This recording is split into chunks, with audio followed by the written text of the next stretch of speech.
말씀을 통하여 우리가 우리의 자신을 기도로 지키고 날마다 승리하시기를 우리 주 예수 그리스도의 이름으로 축원합니다. 오늘 세 가지의 기도를 함께 보려고 합니다. 첫 번째, 우리는 기도로 슬픔을 이겼습니다. 느헤미야 1장 3절로 5절의 말씀을 함께 교독합니다. 3절, 그들이 내게 이르되 사로잡힘을 면하고 남아있는 자들이 그 지방 거기에 큰 환난을 당하고 능욕을 받으며 예루살렘 성은 허물어지고 성문들은 불탔다 하는지라.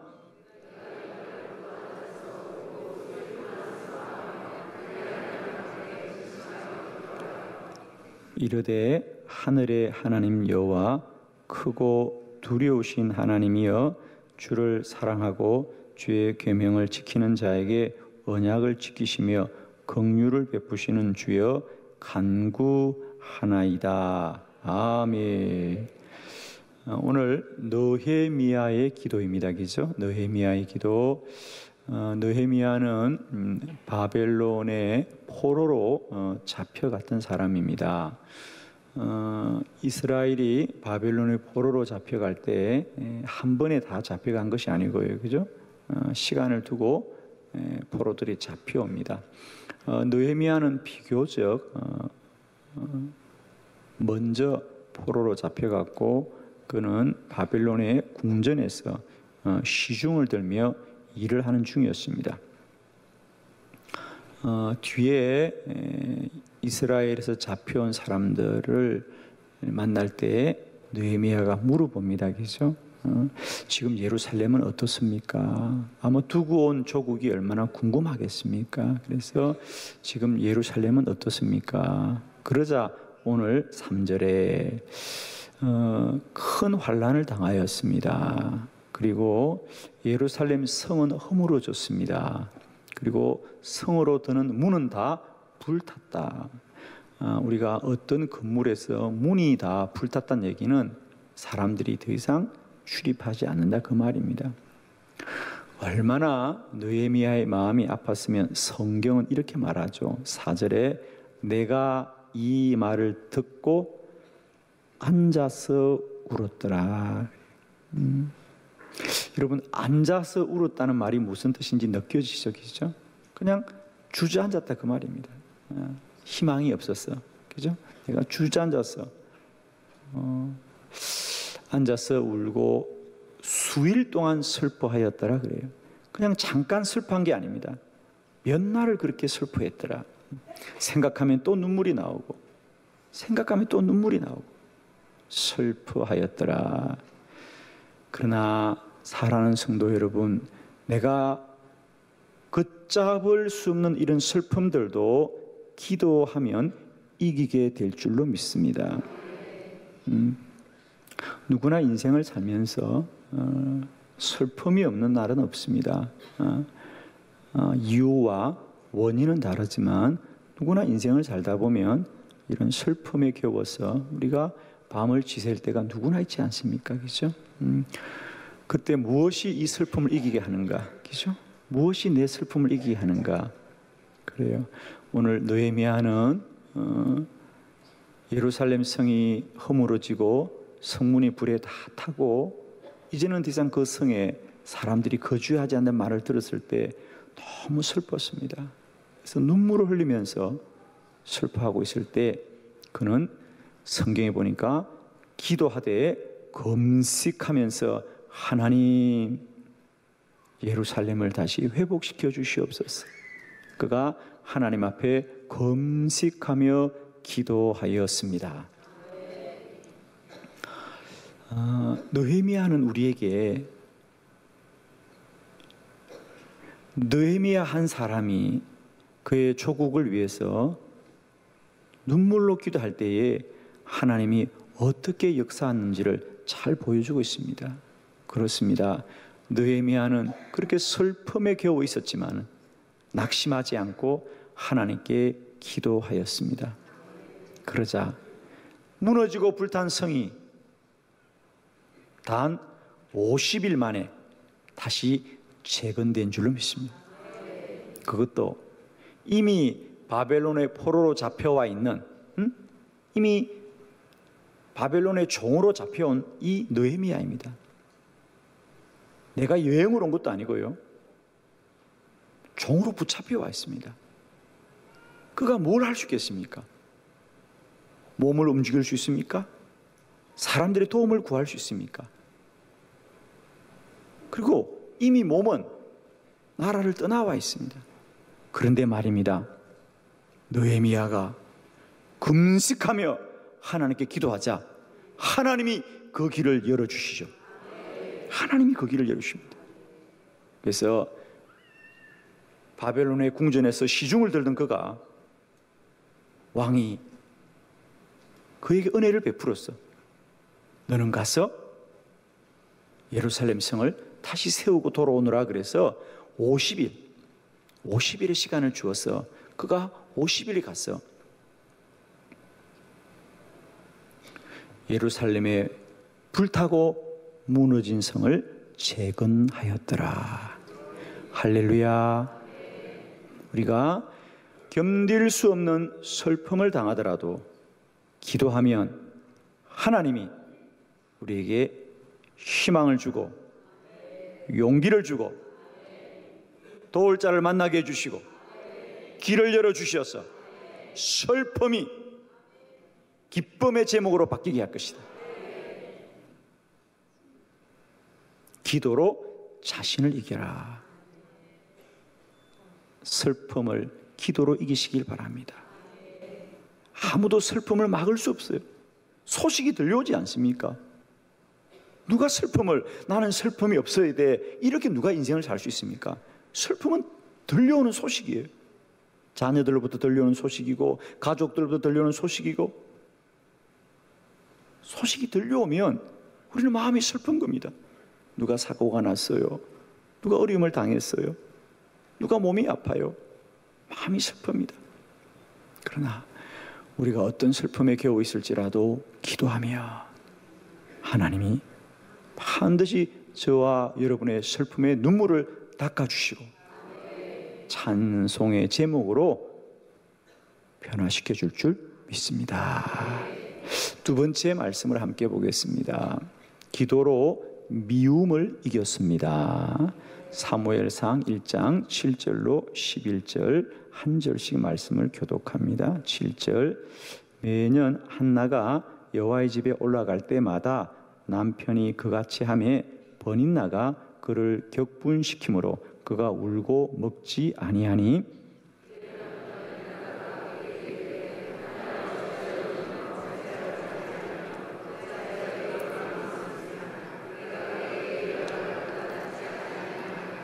그들이 실로에서 먹고 마신 후에 한나가 일어나니 그때 제사장 엘리는 여호와의 전 문설주 곁 의자에 앉아 있었더라.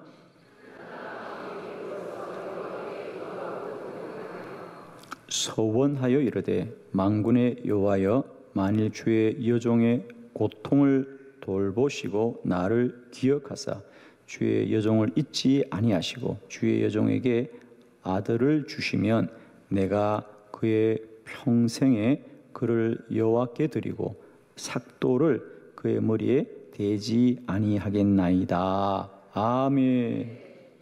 두 번째, 한나의 기도입니다. 그렇죠? 한나는 기도로 미움을 이기더라. 미움을 이기더라. 한나는 남편 엘간나와 함께 살았습니다. 남편 엘간나는 제사장이었습니다. 그럼에도 불구하고 그들에게는 아이가 생기지 않습니다. 그래서 아이를 생기게 해달라고 기도하였지만 한나의 태의 문은 성경에 보면 하나님이 닫았더라 그랬어요. 하나님이 닫은 태를 누가 열겠어요? 그래서 남편 엘간나는 다른 방법이 없어서 버닌나라고 하는 다른 여인을 드렸습니다. 아브라함도 그랬죠. 하가를 드리는 것처럼. 버닌나는 아이를 잘 낳았습니다. 그리고 그 버니나는 오늘 성경에 보니까 한나를 격분케 하더라. 여러분, 분은 좀 나도 격분은 안 하시죠? 그죠? 여러분이 화를 낸 적은 있지만 격분은 아니죠. 그죠? 그렇습니다. 근데 한나는 분이 아주 크게 났다는 겁니다. 격분하더라. 아마 성경에도 좀처럼 이런 말은 잘 표현하지 않습니다. 그 말은 뭐냐? 한나가 아주 화가 났다. 그래서 그는 그냥 늘 울었다는 거예요. 그래서 그 7절에 보면 그가 너무 버니나 때문에 너무 힘든 거예요. 버니나가 그를 격분시킴으로 그가 울고 먹지 아니하더라. 먹을 수가 없는 거예요. 그죠? 마음이 너무 상한 거예요. 마음이 상한 거예요. 그래서 먹지를 못합니다. 아마 누구나 인생을 살면서 사람을 미워하고 살겠다는 사람이 누가 있겠습니까? 그러나 마찬가지입니다. 미움도 내가 원치 않지만 찾아오는 겁니다. 그죠? 누가 세상에 내가 저 사람을 미워해야지 그러고 미워하는 사람 아무도 없습니다. 누구나 사랑하고 살기를 원합니다. 서로 신뢰하고 살기를 원합니다. 누구나 사이좋게 살기를 원합니다. 그런데 원치 않는 미움이 찾아옵니다. 그리고 그 사람이 미울 짓을 합니다. 그죠? 어떡합니까, 여러분? 기도로 이겨야 될 줄을 믿습니다. 오늘 이 한나의 격분은 버니나 때문에 해결되지 않습니다. 엘간나 남편 때문에 해결되지 않습니다. 오직 하나님이 한나의 미움을 풀어주었습니다. 어떻게 풀어주었지요? 어떻게 풀어주었지요? 자, 보세요. 오늘 성경에 보니까 결론은 한나가 서원 기도를 했다 그겁니다. 그죠? 서원 기도라는 것은 뭡니까? 하나님께 내가 뭔가를 약속하여 드리는 기도입니다. 한나의 서원 기도의 약속은 뭐죠? 하나님, 저에게 아들을 주시면 제가 그 아이의 머리에 삭도를 대지 않겠다. 즉 머리를 자르지 않겠다 그 말입니다. 이스라엘 사람들에게서 아들이 태어났는데 머리를 자르지 않는다는 것은 곧 나시린으로 드린다는 뜻입니다. 나시린은 뭐죠? 그의 일생을 하나님의 성전을 지키는 자로 바치는 겁니다. 그래서 나시린이 되려면 세 가지를 약속하죠. 머리를 자르지 않고 평생 기릅니다. 왜? 그들이 생각할 때 머리는 하나님과 만나는 곳이라고 생각했던 거죠. 그래서 머리를 자르지 않고. 두 번째, 부정한 것을 만지지 않는다. 세 번째, 포도주를 마시지 않는다. 이 세 가지를 그들이 서원을 하게 됩니다. 그래서 오늘 머리를 자르지 않겠습니다. 그 말은 하나님께 바치겠다 그 말입니다. 그러자 하나님이 그의 태문을 열어주셔서 사무엘이 태어난 줄 믿습니다. 오늘 성경에 그 내용이 자세하게 나오지는 않지만 우리가 정리를 해보면 그런 거예요. 버니나가 그렇게 마음을 격분하게 하지만 한나는 그 버니나와 다투지 않습니다. 그리고 오로지 하나님께 나와 기도하자 어느 순간 하나님이 한나에게 감동을 주시는 겁니다. 한나야, 너는 아이를 달라고 구하지 말고 너의 아이가 너의 사랑하는 남편 엘간나를 이었어. 하나님의 성전을 지키는 거룩한 아이를 달라고 기도해라. 너의 태중은 사명자의 태중이다. 왜 아이를 구하느냐? 선지자를 구하여라. 이런 마음에 감동이 들자 한나가 깜짝 놀라서 기도를 바꾸는 거 아닙니까? 하나님, 그렇군요. 저의 욕심으로 구한 걸 회개합니다. 내가 저 버니나 때문에 나도 모르게 욕심을 구했던 걸 회개합니다. 하나님, 아이를 주시면 저의 아들 삼지 않고 하나님의 아들로 드리겠습니다. 서원 기도를 드리자 하나님이 퇴문을 열어주셨습니다. 사랑하는 성도 여러분, 기도는 하나님이 내 안에 역사하는 것입니다. 그저 기도는 허공에 외치는 메아리가 아니고요, 기도하면 반드시 하나님이 반응할 줄로 믿습니다. 혹 우리가 사람이 미워 그 마음을 주체하지 못하고 견디지 못할 때마다 여러분 꼭 기도의 자리를 기억하시길 바라고 하나님께 나아가서 사람에 대한 미움이 사명으로 이기게 되길 바랍니다. 아멘이죠? 여러분, 사람에 대한 것보다 우리는 하나님에 대한 사명을 회복해야 됩니다. 미움이라는 건 사람과의 관계입니다. 그러나 이제 우리는 사람과의 관계를 훌쩍 뛰어넘어서 하나님이 주신 거룩한 사명을 깨닫기만 하면 사람과의 관계는 넉넉하게 지나갈 줄 믿습니다. 아멘이죠? 사명이 미움을 이깁니다. 사명이 인간의 미움을 건너가게 하여 오늘 한나 버닌나가 그의 마음을 그렇게 격분케 해도 오직 기도하자 하나님이 사명을 회복시켜 주셨고 사명을 붙들고 승리하게 한 줄로 믿습니다. 할렐루야. 우리 한번 크게 이 시간 선포할 때 여러분 속에 모든 미움이 떠나갈 줄 믿습니다. 저를 따라 이렇게 한번 크게 선포합니다. 사명이 미움을 이깁니다. 아멘. 사명이 미움을 이깁니다. 기도하셔서 날말 여러분이 주신 거룩한 사명이 회복되어지게 될 때 우리는 사람을 넉넉하게 이기게 될 줄 믿습니다. 세 번째 말씀을 같이 보도록 합니다. 기도로 두려움을 이겼습니다. 사무엘상 30장 6절로 8절입니다. 한 절씩 교독합니다. 백성들이 자녀들 때문에 마음이 슬퍼서 다윗을 돌로 치자 하니 다윗이 크게 다급하였으나 그의 하나님 여호와를 힘입고 용기를 얻었더라.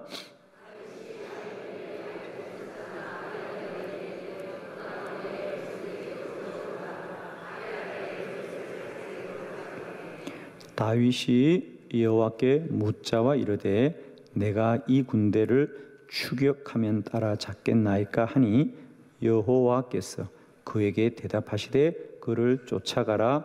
내가 반드시 따라잡고 도로 찾으리라. 아멘. 기도로 자신을 이겨라. 세 번째, 기도로 두려움을 이겼습니다. 다윗의 기도였습니다. 오늘 사무엘상 30장 본문은 다윗이 사울 왕의 시기와 미움을 피하여서 10년 동안 광야를 방황할 때의 이야기입니다. 다윗을 따르는 600명의 군사가 있었다 그랬습니다. 그래서 다윗은 더 이상 이스라엘에 살 수가 없어서 광야를 떠돌면서 때때로 블레셋 군대를 도와주고 그 보상으로 양식을 얻어서 생명을 부지했습니다. 그날도 왜 이 처소를 떠났느냐 하면 블레셋 군대와 함께 전쟁을 하려고 사흘길을 떠났습니다. 그런데 그날은 전쟁을 하지 못하고 집으로 돌아오게 됩니다. 왜냐하면 그날 전쟁은 블레셋이 이스라엘과 전쟁을 하게 되어 있었어요. 그러니까 블레셋의 장수들이 그래도 어떻게 이스라엘과 전쟁을 하는데 다윗을 우리가 함께 데리고 나갈 수 있겠느냐. 이번 전쟁은 다윗과 그의 군사들을 쓰지 않겠다 그래요. 그래서 그들은 전쟁에 참여하지 못하는 게 문제가 아니라 양식을 구하지 못한 거 아니겠습니까? 그러나 어떡하겠습니까? 사정이 그래서 그들은 다시 사흘길을 빈손으로 그들의 처소로 돌아오는데 그 처소는 또 큰일이 났습니다. 그들이 없는 사이에 아말렉 군대가 침략을 하였던 거죠.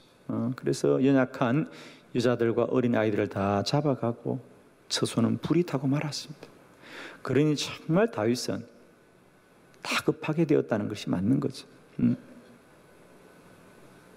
그러자 그동안 10년 동안 힘들고 어려운 시간을 함께 잘 지내왔던 이 다윗의 부하들조차도 이제는 더 이상 견딜 수가 없어서 다윗을 돌로 치자, 죽이자 그 말입니다. 언제나 무리들은 누군가에게 책임을 묻고 싶어 하지요, 그죠? 그래서 다윗을 돌로 치자, 다윗을 죽이려고 합니다. 그러니까 다윗은 이제 어디서 살 길이 없어요. 사울도 그를 죽이려고 하고 지금까지 그를 도와주었던 부하들도 그를 죽이려고 하고, 가족들은 다 아말렉이 붙잡아가고, 다윗이 어디 하나 마음 둘 곳이 없고 어디 하나 누구의 손을 붙들 곳이 없었습니다. 그런데 참 놀라운 것은 오늘 본문 6절에 보니까 다윗이 크게 다급하였으나 너무 두려웠으나 그의 하나님 여호와를 힘입고 용기를 얻었더라. 그런 두려움 중에도 다윗은 기도하고 하나님이 주시는 힘과 용기를 얻었더라. 할렐루야. 여러분, 사람은 사람이 가진 것으로 우리를 돕지만 하나님은 우리의 마음을 세우시는 하나님이시다. 아멘이죠. 사람들은 우리가 가진 것만 빼앗아가요. 그러나 하나님은 우리의 마음을 세워주시는 하나님입니다. 기도하면 우리도 모르게 하나님이 새 힘을 주시고 새 마음을 주시고 용기를 주시는 줄을 믿습니다. 그래서 다윗은 그런 두려움 속에도 기도하자 하나님이 다윗에게 다시 아말렉 군대를 뒤쫓아갈 수 있는 힘을 주시고 용기를 주었고, 그래서 아말렉 군대를 추격하였어 다시 가족을 구원해 온 줄로 믿습니다. 여러분, 사랑하는 성도 여러분, 아무리 내 마음이 다급하고 두려움 속에 있을지라도, 어떤 절망 속에 있을지라도 기도할 수 있기를 바랍니다. 기도하면 다윗에게 힘과 용기를 주셨던 하나님이 오늘도 동일하게 저와 여러분에게 용기와 힘을 줄 줄로 믿습니다. 왜 그럴까 여러분? 기도를 잘 하시길 바랍니다. 왜 다윗이 하나님을 만나자 힘과 용기를 얻었냐면, 기도라고 하는 것은 말입니다, 그냥 우리가 정성과 마음을 모으는 것이 아니라 출애굽기 33장에 보면 모세도 그랬어요. 그죠? 모세도 늘 그 많은 이스라엘 백성들을 이끌어 가다가 문제가 생기면 늘 장막을 떠나서 회막으로 갔더라. 그러면 그 회막이라고 하는 기도의 자리에서는 어떤 일이 벌어졌느냐? 성경은 자세하게 기록했습니다. 모세가 회막으로 나갈 때 백성들이 다 서서 모세가 회막으로 들어가는 걸 바라보는데, 그러면 그 회막 안에서 어떤 일이 벌어졌느냐? 성경은 이렇게 말하죠. 마치 사람이 그 친구와 얼굴을 마주하듯이 모세가 회막에 들어갈 때마다 하나님이 얼굴을 맞대고 모세를 만나 주셨더라고요. 사람들을 만나면 문제투성인데 하나님을 만나면 용기가 생깁니다. 아멘이시죠? 여러분, 기도는 인간의 마음의 작용이 아니에요. 우리가 슬프고 두렵고 어떤 미움 중에 있을지라도 하나님을 만나면 용기를 주시고 희망을 주시고 사명을 회복하게 하는 거예요. 그건 마치 뭐와 같냐면 이런 거예요. 여러분이 마음이 참 상하고 힘들어서 집을 뛰쳐나갔어요. 길에 가는데 어느 가게에서 음악이 흘러나와. 내 마음은 힘들고 어렵지만 아름다운 음악이 흘러오면 나도 모르게 일순간 내 마음이 음악을 듣고 기쁨이 회복되고, 또 지나다 가면 나도 모르게 어느 꽃 가게에서 아름다운 꽃 향기가 나오면 한순간이지만 내 마음이 기쁨이 오는 겁니다. 기도는 우리가 마음을 바꾸는 것이 아니라 하나님이 우리 안에 은혜를 주시는 것이다. 그렇습니다. 무심결에 들려오는 음악 소리도 우리 마음을 한순간 편안하게 하고, 우연히 내가 맡게 되는 꽃 향기도 일순간이지만 우리 마음을 평안케 하거늘, 살아계신 만군의 여호와 하나님을 만나게 될 때 그 하나님 주신 은혜를 누가 피할 수 있겠냐? 그 은혜를 누가 피할 수 있냐? 기도는 하나님을 만나기 때문입니다. 기도는 하나님 만나는 자리이기 때문에 하나님의 은혜가 그 사람에게 임하게 되는 것이, 기도는 인간의 작용이 아닙니다. 하나님이 그 사람 가운데 은혜를 베풀어 주셨어요. 슬픔도 이기고 미움도 이기고 두려움도 이기게 되는 것이다. 아무도 하나님을 이길 수 없고 아무도 하나님이 주시는 은혜를 피할 수 없어요. 여러분, 인생을 살다가 어떤 슬픈 일을 만나더라도, 어떤 미움을 당하더라도, 어떤 두려움을 겪더라도 기억하십시오. 기도로 자신을 이겨라. 반드시 기도의 자리에서 하나님을 만나게 됩니다.